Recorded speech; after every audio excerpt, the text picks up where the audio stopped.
yes, I think there is a perception issue of internal audit as a profession, not just, in a single firm, but across the globe, right? Where, unfortunately, we are the victims of our own doings, where maybe, some of the auditors may have fallen in love with their findings. Hello, everybody. Welcome to another episode of the Audit Podcast. I'm your host, Trent Russell, and today on the show we have Aadesh Gandhre. Aadesh is currently the Chief Audit Executive at the Depository Trust and Clearing Corporation, aka the DTCC. Prior to that, he was the Operations Technology and Clearing Technology Global Head of Audit at Goldman Sachs. He was the Managing Director, Group Head of Audit, IT Operations and Latin American Business, and the Chief Innovation Officer. And currently, also, he serves as on the Finance and Audit Committee for Hope's Door, New York. Hope's Door, New York, for those that don't know, they seek to end domestic violence and to empower victims to achieve safety, independence, and healing from the trauma of abuse. If you follow Aadesh on LinkedIn, if not, highly recommend it. There's a lot of good stuff about what he's doing with his team that he puts on there. Some pretty innovative kind of team building exercises, you could call it also. A lot of fun, it seems like they have on that team, but give him a follow there. You'll see where I'm going with this is Aadesh's perspective on branding, internal audit, and how he's able to do that within his organization. And then obviously, if you follow him on LinkedIn, you'll see exactly what I'm talking about also. To that point, Aadesh and his team won the Innovator Award from Protiviti. So Protiviti does this award, I think last year was the first, maybe second year. For those that are interested, I believe it's closed for this year as the date of this recording, but you can search Protiviti Innovator Award and keep that in mind. Recommend your team or someone else you know that's doing something really cool. So anyway, we talk about, okay, what project did you actually do that won that award? So there's some other really good folks on there. Alan Moran, who's been on the show, his team took home an award also from Protiviti. So really cool stuff. Sign up for that. Get on their email list so you can keep track of what's going on there. And then we also talk about just with change. I mean, I thought tech changed quickly until AI hit, and now it's difficult to keep up. And so we wanted to get Aadesh's thoughts on how he stays up to the latest and greatest so that he continues to be innovative in his role. How he spends his free time. And then there's this concept of freeze, unfreeze, freeze when it comes to change management. And again, this isn't IT audit change management. This is org change management, people change management, maybe is the way to say it. So Aadesh walks us through that and just kind of his perspective on change management and making it effective. With that said, here we go. Is there a prompt, or we can just even maybe more broadly say AI use that you could share with the audience, maybe a professional one and then maybe a personal one also? Could be something relatively novel or something you're just like, I rely on this every single day now or constantly or weekly or whatever it is, but just something to kind of spark other people's brains. Absolutely. So we are a heavy Copilot shop. So we rolled out Copilot Studio across, the whole firm. And I was one of the early adapters in the firm and was very fortunate to experiment with it. So there is one agent that I've created which is mirrored after me. It's my persona where I uploaded. I linked a lot of my thought leadership in the past. Things that I like to talk about. I has certainly access to my emails. You can connect emails through the Copilot Studio. That's the beauty of it being a Microsoft product. And before I go, let's say on a speaking engagement, that's the agent that I go to. I bounce off the ideas, I brainstorm. It's almost, it feels weird that you're talking to yourself, but so it's not a prompt, but I think that's an agent which has tremendously helped me.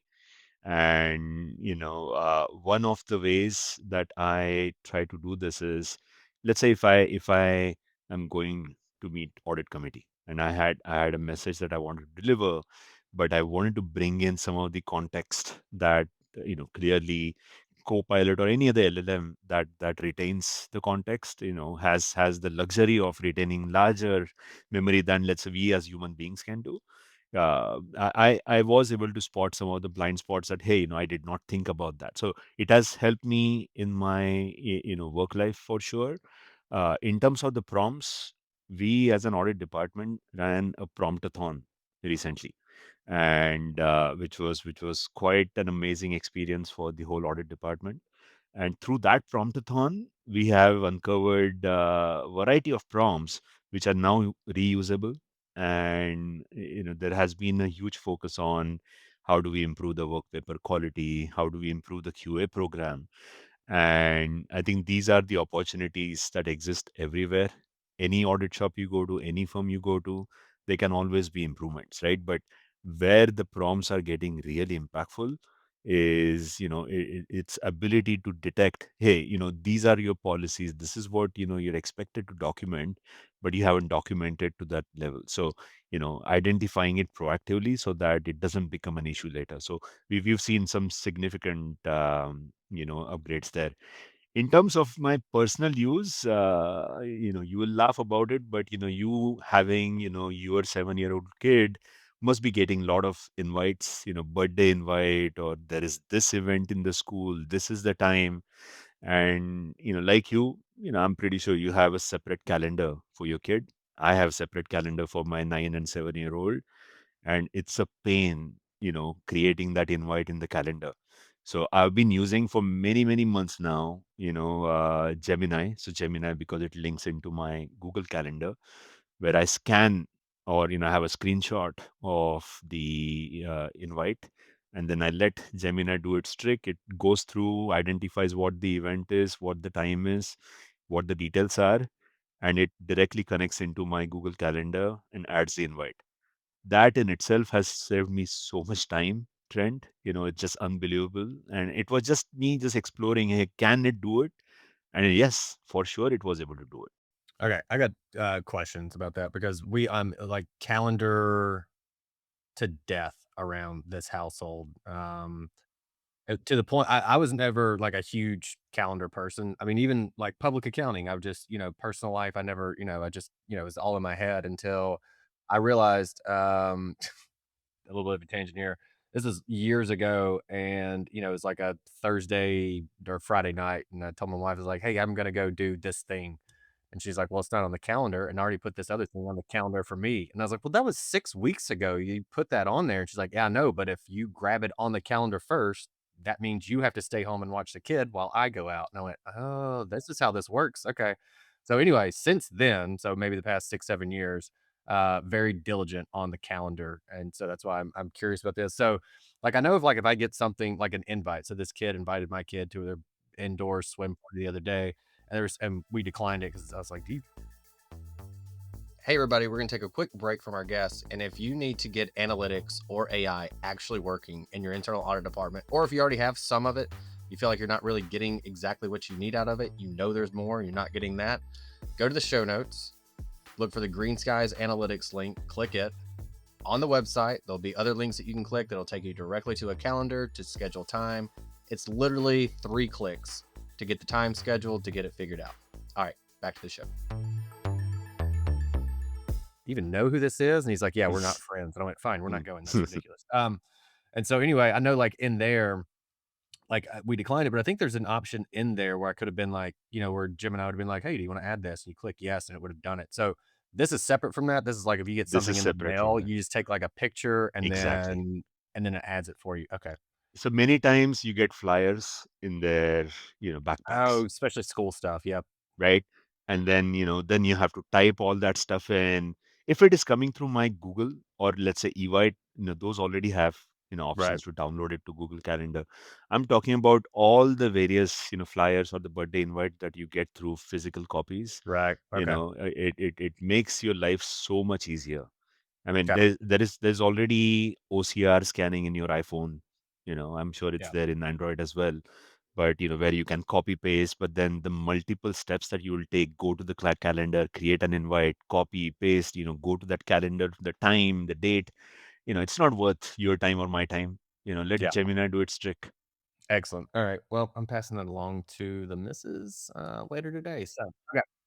Um, so AI aside, and I'm sure that's gonna come up later, but especially more like on the soft skills thing, which is still, I feel like there's obviously huge benefits with AI, but I think one thing that might be happening is too much reliance on it, and people still don't. It's like with data, like, oh, data's the answer. And it's like, it's still a soft skills. Or someone referred to it power skills one time. And I went, Mm, whew, I like that way. But anyway, I know that just servant leadership in general is big for you, and that's yes, like that is who you are. And so I yes. want to say for maybe those that are have maybe gone like, oh yeah, I'm familiar with that. I heard that, or context wise, I get what that means. But I want to see if you could share some examples of that mindset and how you being a servant leader has benefited your team.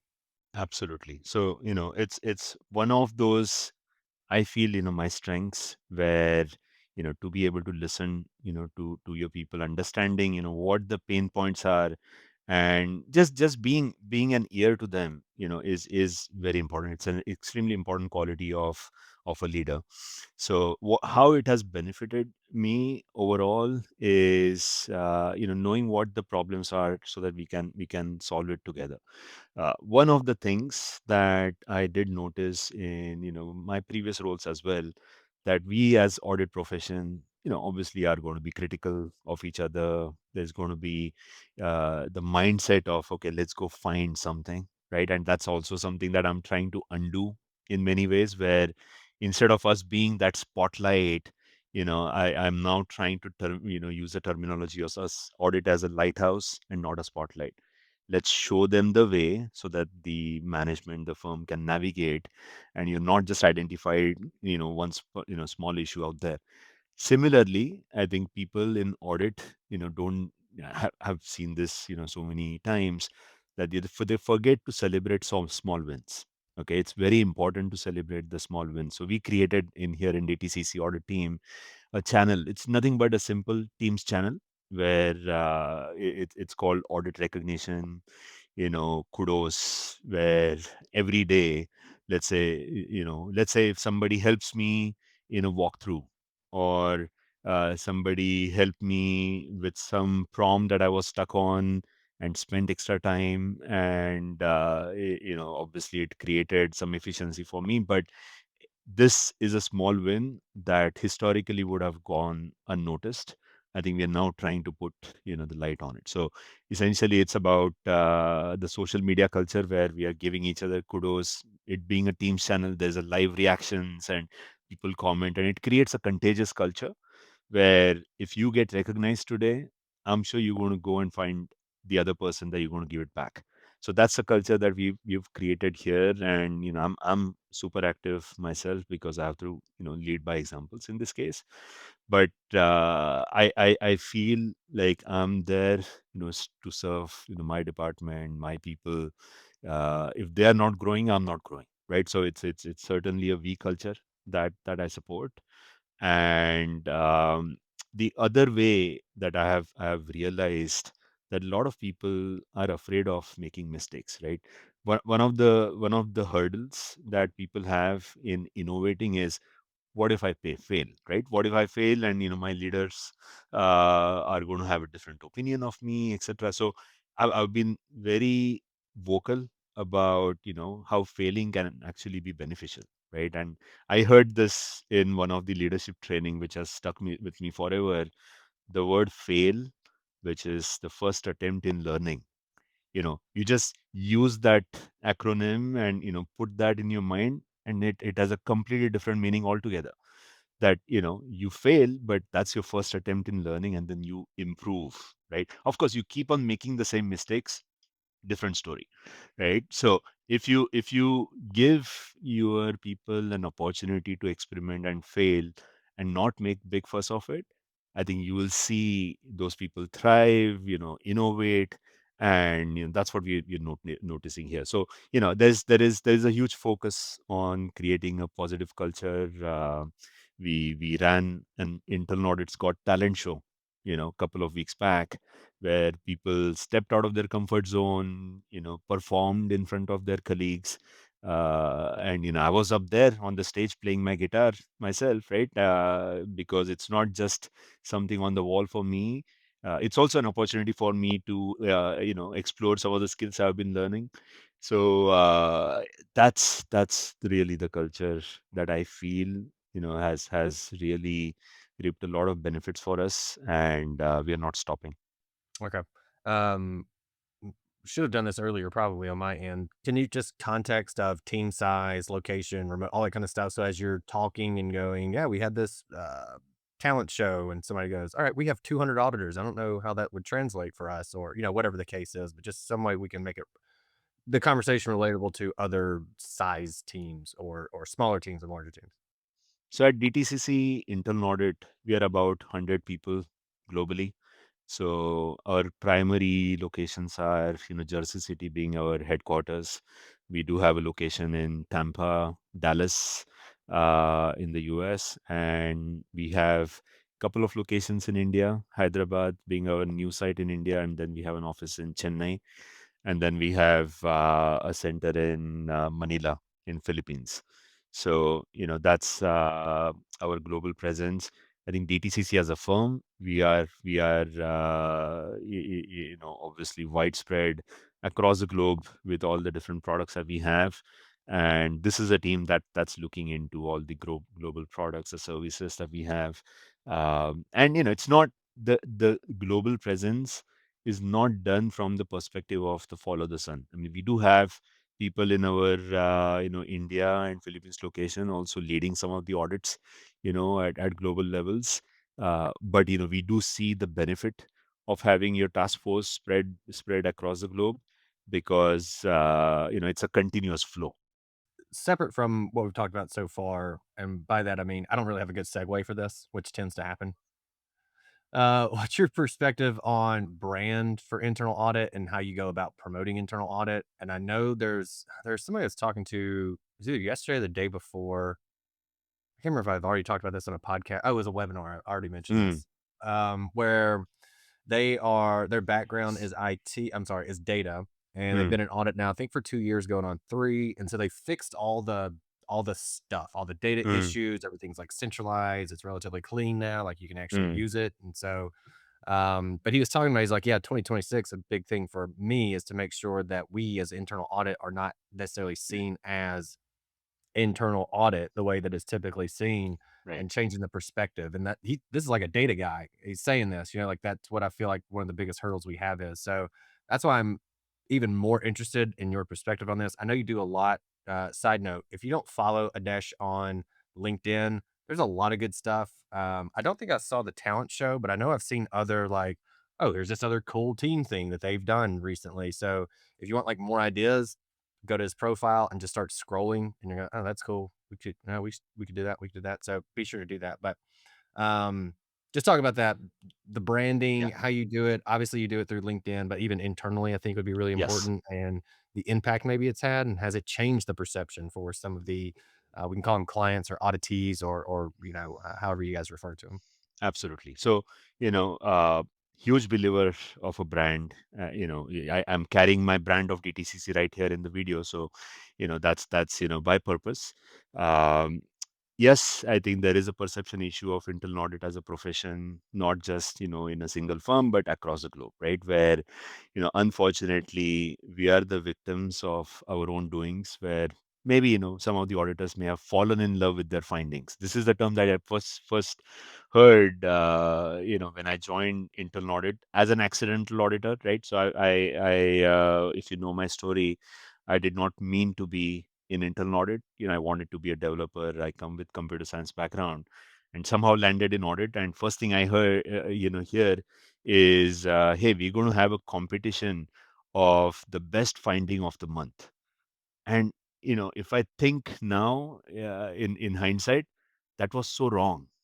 That you're trying to encourage your auditors to go and find something so that they can win the award, and that's how the perception gets set, right? So the way I look at brand is something where people talk about you either positively or negatively when you're not in the room, right? That's when when you say that your brand has been created. So if I we did one session with our HR here in our global summit. I wanted them to come in here and do a topic of brand. And I'm not going to name these products, but they displayed just the logos on the screen, and there were reactions in the room. And the moment you see the logo without any context, people either did boo or they did oh wow, right? So there is an image that gets associated with your brand, and that carries forward. So essentially what we try to do within DTCC is again shed light on many cool things that we do, such as I'll take an example. So we do this thing called AI Cafe. Okay, this is an AI cafe where we have people across the firm. They come in, they showcase some of the cool things they're doing with Gen AI or any use cases or prompts. I was invited as a keynote speaker, and I'm like, I'm not going to go there just as a keynote speaker. I'm going to go and showcase some art of the possible. So I ended up developing some, apps for my, day-to-day purpose, which I still use, used Replit. I don't know if you are aware of Replit. So, again, no code, low code, uh, having the technology background really helps. But, I wanted to show people who don't have coding background that, hey, you can do this too.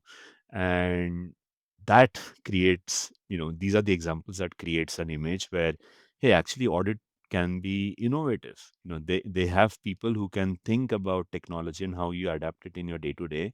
So these are the examples in which we are trying to cultivate an image internally that we are one of the innovative audit functions, in some cases even leading those initiatives in the firm.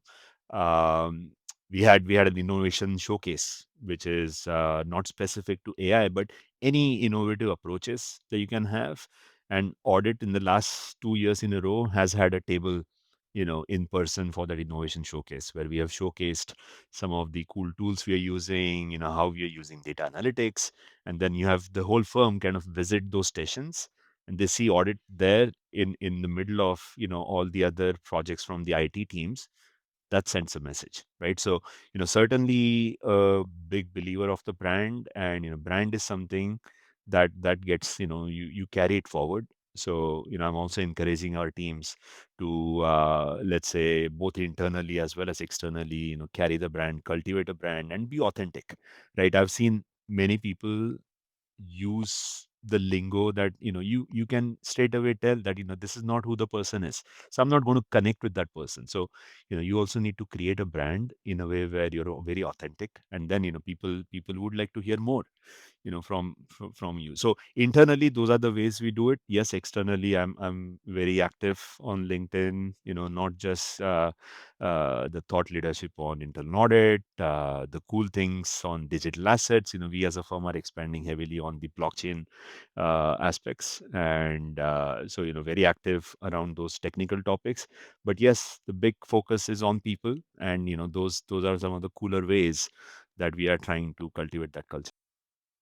I could see how like a staff, a senior, a manager would go, okay, the perception is on the CAE to change. That's not really us. And I could see the CAE likely going, saying like, yes, part of this is on me, but then being like, you are the ones that are in the field all the time. Like you connect to more people than I do. It's really kind of up to you. Where do you fall on that? And I mean, I know you well enough at this point. You're not going to be like, yeah, it's totally up to the team. It's totally on them. But I mean, realistically, I feel like it is a leadership thing that they should. It's an initiative, if nothing else, and those need to be pushed by leadership. Is that? I think we can all agree on that. What I realized is there was a lot of inertia. There's a lot of inertia that, some of the people who've been here longer, they had all great people, great skills, but, we did not have the right focus on how do we cultivate the brand, how do we promote the brand. Um, yes, there were a lot of cases where I had to take initiative to create that brand. Be vocal, be a broken record on many of these things. But now I've seen a trend within internal audit where we now have a branding and engagement group. There is a separate team who are auditors in their day job, but they also are focusing on how do we elevate the brand of internal audit. So their primary focus is on, okay, let's create the set of let's say activities or thought leadership articles that we need to publish, so that there is a calendar, calendar of these events, that it's a methodical approach and not an ad hoc approach. it's a very conscious effort, creating that brand. So now I have seen those initiatives being taken by, the team members across all levels. Okay. And we are also seeing, our newest batch of analysts who joined, they're coming up with some of these ideas that are amazing, where, there's no inhibition, but they don't have an inertia. Right? They're coming in, hey, can we do this? So we implemented, something that came from our edge analyst. Her name is Ashita, where she said, let's create a platform where we are also recognizing the contributions from the auditees on a specific audit, where it's a we created this thing called, internal audit highlight, auditors, auditees, where it's not about, the rating of the report and, the independence. We are going to do the objective assurance testing, but at the end of the day, if there were things where, we can give kudos to both sides of the table on, let's say, either the innovative approaches auditors had, or the supportive, how supportive the auditees were, or maybe they were self-identifying the issues timely. Let's create this, channel where you are also recognizing that. So that idea came from an analyst, and, we implemented that, and, it got very positive feedback. So that is what I'm seeing now. So that brand, is something which should not be a burden on only the CAE, but everybody needs to, step in. Now, you're not going to get 100% of people on board with it, but as long as you have the majority of them taking it forward, you'll be successful. Or the auditee kudos. There was something I know I had to do like an internal QAR one year, and the something from there suggested, or I think we talked about it as a team. Like, yeah, we always like tell the auditees or the clients like, this is what you did terrible at. Like, what? I think we're supposed to also be like, hey, you also did a really good job on that. Like if we test 15 controls, you failed two. That's all they ever, we'd ever really hit on. And instead, we should be like, what, out of these other 13, you're absolutely crushing it, or whatever the case is. So I think even formalizing it even more to the way you guys are doing it is fantastic. It sounds like, all right, I got my segue ready this time. It sounds like there's a lot of innovation within the team, and I am pretty positive that comes from you and top down. But I know that it was also recognized externally through our friends, your friends at Protiviti also, where they recognized you guys as the internal audit department, and you won this innovation award. I wanted to see if you could talk specifically, to the degree that you can, about the project that they went, of all the submissions they got, where they went, all right, this is the one. This is the good stuff. Absolutely. So I'm proudly, you can, I don't know if you can see it in the back, that's the Audit Innovator Award we got early this year at the GAM conference. So because we submitted the idea, I'm okay to talk about it. I think this may help spark, some additional innovation in the other functions. So the idea that won us the award was the gamification of learning. So we created a leaderboard where, depending on, let's say, your activities, whether you completed a training, whether you delivered a training, whether you created a data workflow that helped you, in an audit test, there are different streams in which you can submit that, this is how I feel that I have checked off this particular task that gets me the points on the leaderboard. And, there's a process. We created a governance, around this, where, people carefully look at the submissions and accept the relevant submissions, so that, it doesn't become a lot of noise. And then, every quarter we announce the winners. And, you essentially are trying to create competition, but a friendly competition within the audit department. And I'm a huge believer of gamification. I do this at home with my kids. If I want to teach them something, let's create a game out of it, and that's how they learn. So yes, a lot of that, does come from, who I am. I am a very curious person. I used to play a role of chief innovation officer back in, my previous role at SocGen for audit. And innovation can just be a word I can write on the wall, and, it looks cool, but no, it needs to be on your day-to-day basis, right? So the example I talked about, me implementing games in Replit or new apps in Replit, that comes from that, curious, innovative mindset, which doesn't by the innovation doesn't always have to be technology. It can be a completely non-technology oriented innovative approach, but you need to think differently. So yes, I think we won the award based on our gamified learning use case. And we are also obviously in this year's competition, that I think they closed the submissions few months earlier. So we have submitted some of the ideas, so waiting to hear where we land there. But you will always see DTCC going forward, internal audit team participating in this competition, because that's not a good to have, it's a must have. I think on the innovation front, that was a huge topic for us in 2020, 2021. I feel like just on the podcast, it just seemed like on LinkedIn, it's kind of interesting to see those trends if you think about it over time. So I think like 2020 was maybe all about being your authentic self. Like everybody had an opinion on that on LinkedIn, and then 2021 I think it was innovation somewhere that was in there, and there was something else. I forget what it is or what it was, but anyway, on the innovation front, total tangent there. Um, I mean, I remember being an FTE for an internal audit department, and we were gonna have to travel to do these like walkthroughs. This is like pre-Zoom, I mean, Zoom was there, but it was pandemic. So Zoom was still just like, I mean, I remember jumping on Zoom calls and everybody had their video off the entire time and be like, no, this is just like a conference. This is just like a new way we do conference calls. I was like, I thought we turned the video on, but okay. Um, which is interesting now because I feel like most of the time people turn their videos off on Zoom calls. But um, anyway, so instead of having to travel to do this, I went, hey, what if we just like did the Zoom thing and we recorded it, and that way, because we were having to take screenshots throughout, it was like a automated control. I was like, in that way, if nothing else, we don't have to sit there and go, hey, can you take a screenshot of that? All right, stop. Now take a screenshot of that. So it was more, we don't have to think about that. The control owner doesn't have to think about it. You're just going to tell us what you do. You're going to show us what you do. And then we can interject and ask questions to clarify. And then all that's captured. So we don't have to come back for additional screenshots. As if we missed one, it's in the video. We don't have to come back typically for additional questions because the notes are the video. And that was relatively simple. And I think it was born mostly out of frustration of having to like constantly go back for more audit evidence. And we went, let's just record this thing and then we'll be good.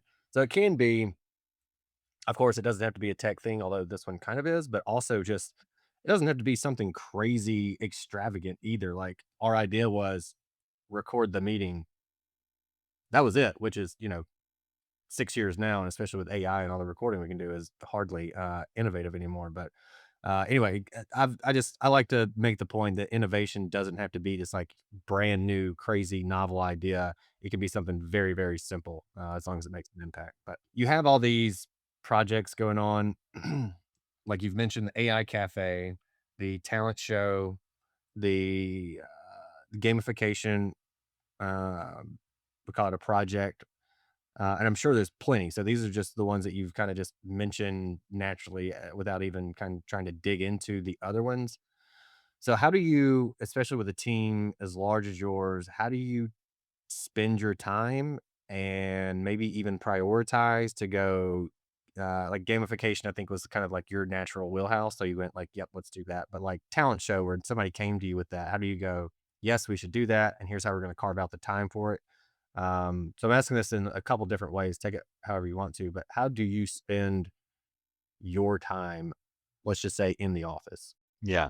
So, one of the, main things for anybody in a role like mine is, to be connected with the team, right? Listening in, what the pain points are. So we have created it's a forum called Team Huddles. And this actually idea came in from, my EA, who Aidania. So she came to me saying, what, why don't we create a platform where instead of it being a quarterly town hall where you're pushing down the ideas, let's give the platform to the people where they can come in and present, to the rest of the department on some of the cooler things that they're developing.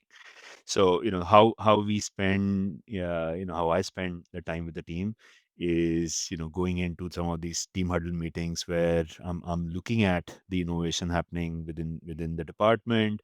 I'm looking at some of the key hard hitting examples that they may have worked on, and I'm talking about people across all levels, right? So we have some of the newer analysts, yeah, in the last meeting going up there on the stage, the podium, and delivering a presentation to the team. My hidden agenda through that is to also break the eggshell for many of them who may have had this fear, the stage fear of being there and presenting, which I know I had growing up in India. When I first joined Goldman Sachs as an auditor, it was daunting.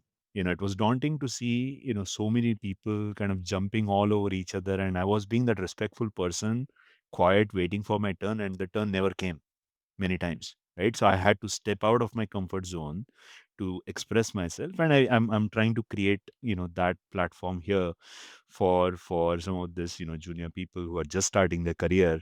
But I'm just so inspired to see their confidence and ability to deliver.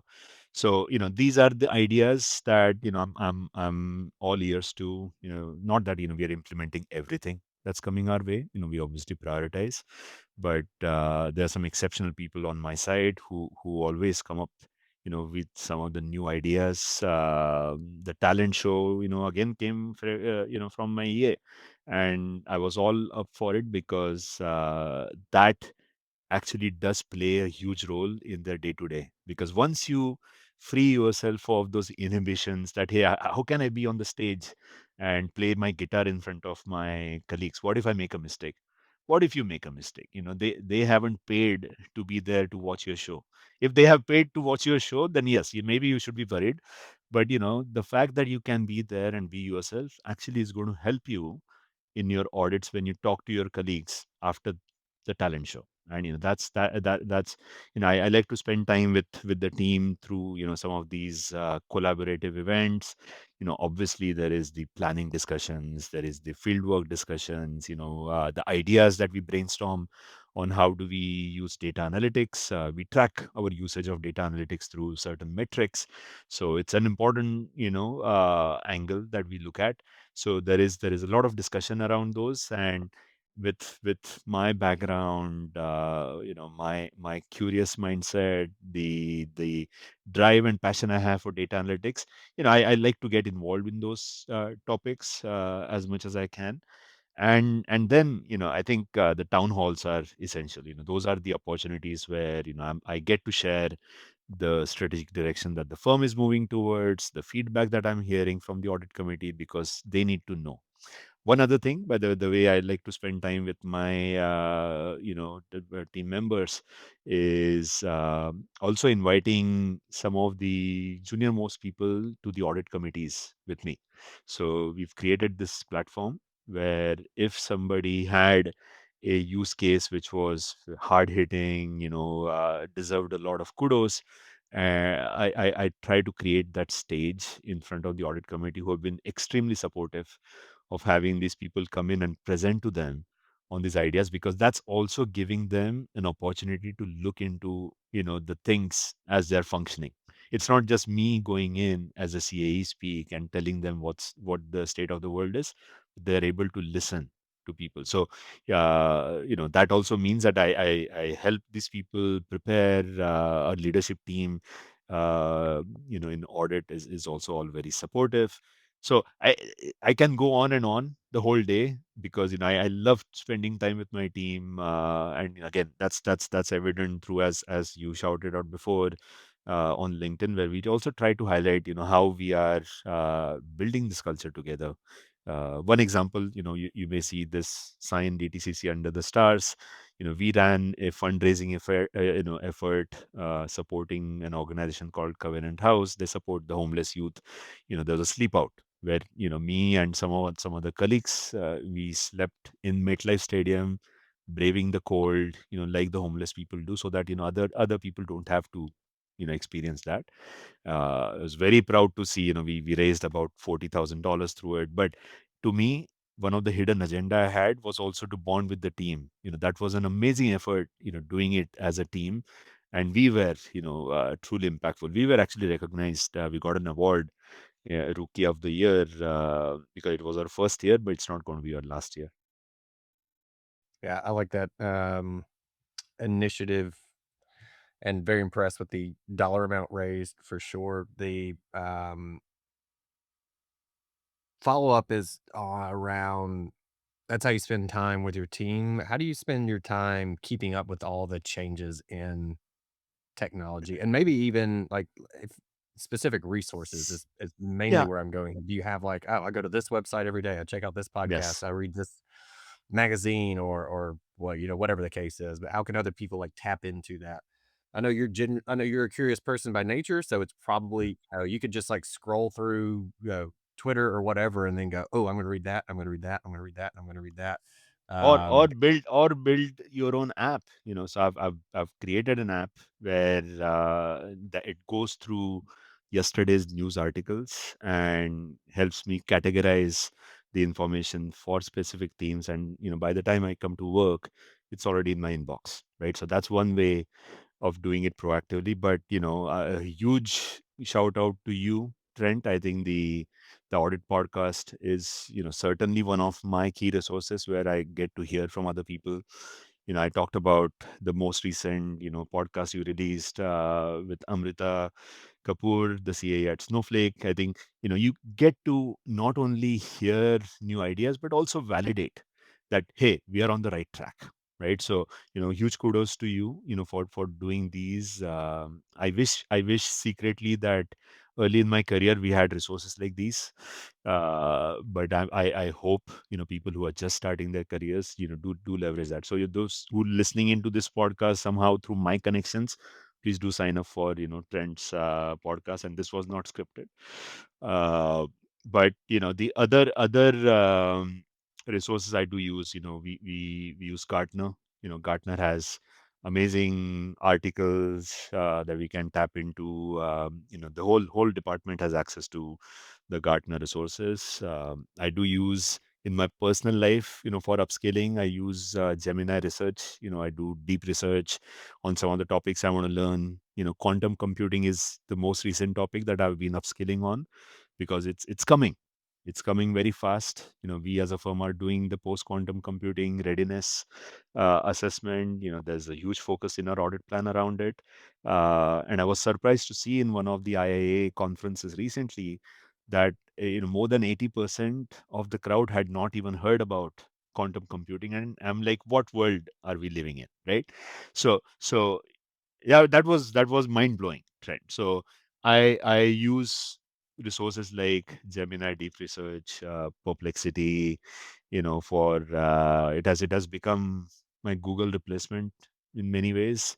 I do follow the big four POVs, point of view documents. There's a lot of information in there that you can consume, and all the conferences. Let's not really downplay the role that the conferences, the IIA conferences, the audit board conference that I was at recently, you meet with a lot of people, you hear from a lot of people, and validate again, that you are on the right track, or maybe there are some new areas that you can explore.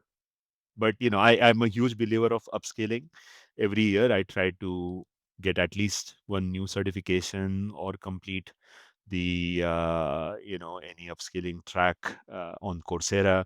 So this year I became it's a cool certification called Certified Cryptocurrency Auditor. uh, it should have been really called Certified Blockchain Auditor, right? But maybe it was created in the crypto hype. But it's an amazing certification to not only learn blockchain at a high level, but have your hands dirty, playing around with some hashing algorithm and learning more about the mechanics underneath. And then I also did a certification on certified in cybersecurity from ISC2, which, believe it or not, was free, and I believe it's still free. So if you want to get any cybersecurity certification, do check out ISC2 CC, the certified in cybersecurity.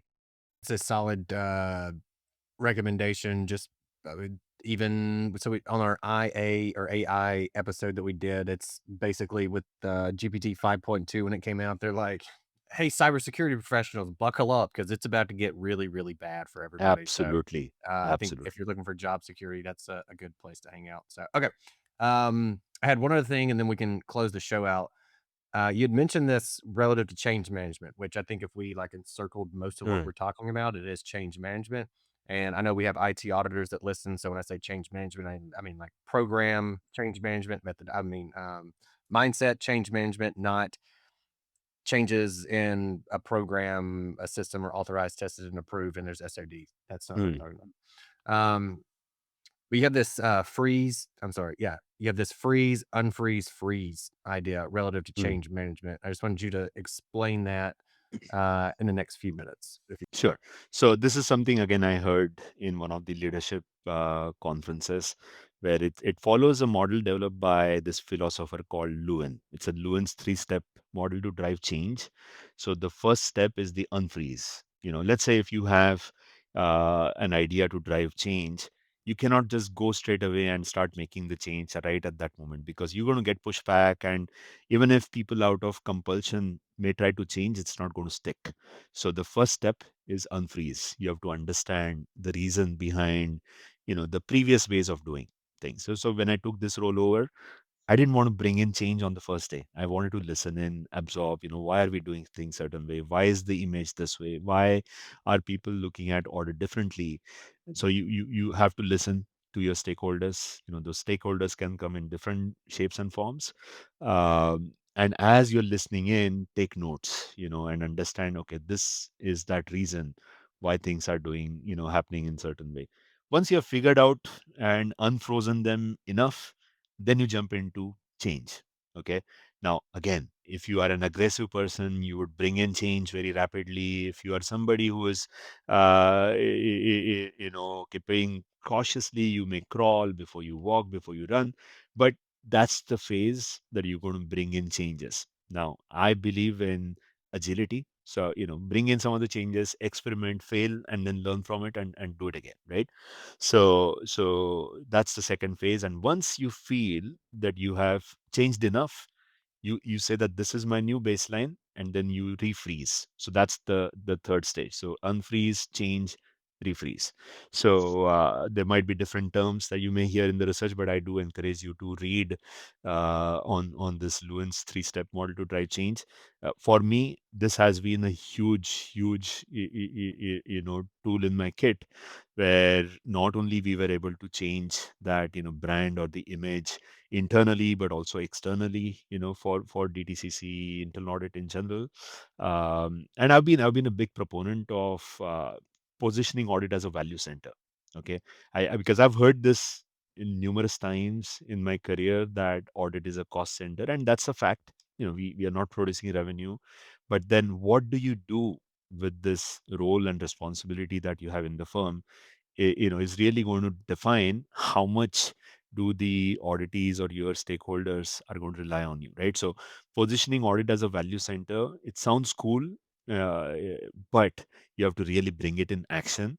And the change management that we did was also around those angles of, how can we change enough so that you can also showcase it. There's an element of branding. So all the topics that I talked about today, they're all interconnected, right? You need support from your people. So you need to be that servant leader, understand. You need to have that right brand. You need to have a vision where you want to go. And then once you marry it all together, then you need to start driving the change, and now get the feedback. So we try to proactively get the feedback from our auditees. Do they see us as the value center, right? Do they see us as that lighthouse and not the spotlight? So overall, I feel it has been an a great success story so far. But we're not done yet. There is so many things that we can do, and I'm just excited in this era of constant evolution in technology, and maybe that again comes from my background, my passion for technology. But there's so many things that auditors can do now that we couldn't do before. So I'm going to throw the mic to you and let you close us out. I like the way you kind of summarized there at the end about how everything's interconnected. But again, you take the microphone, you close us out. What do you want to leave the audience with? So I feel couple of the key skills that are extremely important in this, the new era of AI and technology evolution is, being courageous and being curious. So if you are in audit department, I think you are in an excellent place, for people like me who've been accidental auditors. I feel myself, lucky that I landed in this amazing role where the role of internal audit is actually going to be even more crucial as the world moves with the space at which it's moving, where the cybersecurity risk, technology risks are going to be very important. So be curious, be courageous. Don't be afraid of trying new things. Yes, do look at what the brand of internal audit means. Both internally as well as externally, and do work on it consciously. And please, we all in our internal audit profession have a responsibility to really reposition audit as a value center. So do look at what can you do individually so that can help elevate the overall profession. And I'm sure you've seen the Vision 2035, from IIA. How can we achieve that? Not 10 years from now, but in the next few years. Yeah, but it's an amazing guidebook. So do follow along. It's not just a theory. Bring it in practice. Hey everyone, thank you very much for listening to this episode of the Audit Podcast. Whatever platform you're listening on right now, I'm sure there's a subscribe button somewhere, so please hit the subscribe button there. If you're listening through iTunes or Spotify, feel free to go give us that 5-star rating. It only took me about 16 seconds to give myself a 5-star review, and it really helps to get future guests to come on the show, so we'd really appreciate that. Lastly, be sure to check out the show notes and follow us on all our social media channels on Instagram, on LinkedIn, and on TikTok. Also, if interested, please sign up for our weekly newsletter from the Audit Podcast. Thank you all. Have a great one.